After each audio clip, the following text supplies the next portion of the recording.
Here's looking at Euclid, a brief introduction to some of Euclid's ideas. Now, Euclid was born mid-century, 4th century BC in Alexandria, Egypt, and he is probably the most prominent mathematician of the Greco-Roman era. He is best known for his treatise on geometry called The Elements. The Elements was a text that showed how to do geometric proofs, and in fact it developed what's called the axiomatic system. Here's the Elements by the numbers. There were 13 books, and when translated, it turns out to be at least 500 pages in a modern day publication.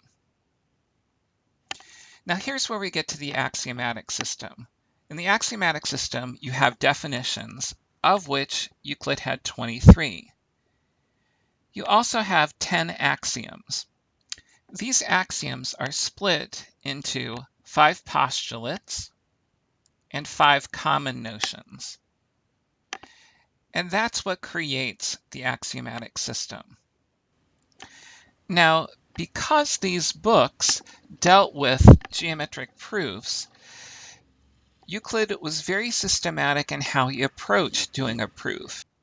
And in fact, for every proposition in his book, Euclid followed 6 steps to go from conjecture to actual proof.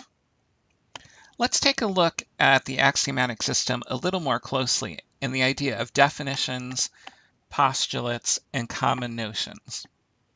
So definitions are the fundamental articulations of concepts. So, for example, he would have said that a point is that which has no parts. This is the very first of the 23 definitions that Euclid offers. Here are some others.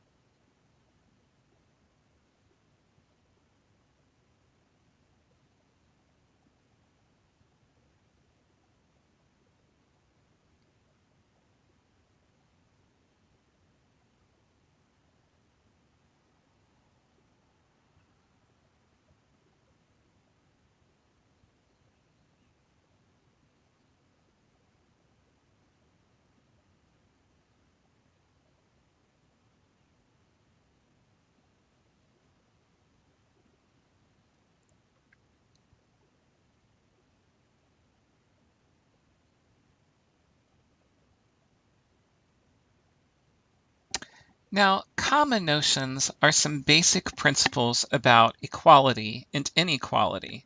They refer to what many people would say are common sense ideas about mathematics. For example, things which are equal to the same thing are equal to each other. And if equals are added or subtracted to or from equals, the result will be equal. Things that coincide with one another are equal to one another, and the whole is greater than any of its parts. So these were the 5 common notions that Euclid used in his books. There are also 5 postulates that are a part of the axiomatic system. And these postulates are truths of behavior that we have to accept. They are, in essence, the rules of the game for allowing constructions in a Euclidean system. So the first 4 are rather straightforward and are shown here.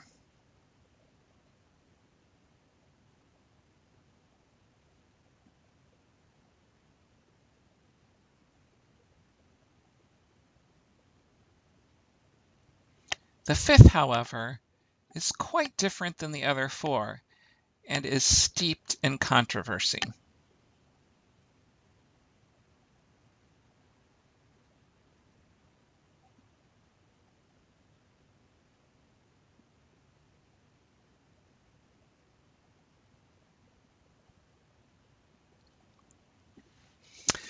Now, in addition to his axiomatic system, he also related some ideas of how to really go about a rigorous proof. And this is the process for logical argumentation in the eyes of Euclid. That you start with a statement of the conjecture, then you label any figure that you're using with letters and any concepts like radii or diameter or circumference. Then you restate the conjecture in a specific manner that references the labels to the object that you've just drawn. Then, if necessary, you should construct auxiliary segments and extensions to the original figure, anything that you'll need in the process of providing a proof. Then there's the prose of the proof.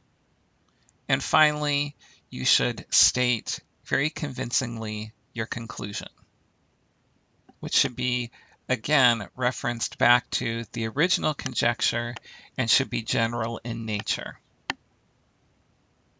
And that's more or less our beginning to Euclidean geometry.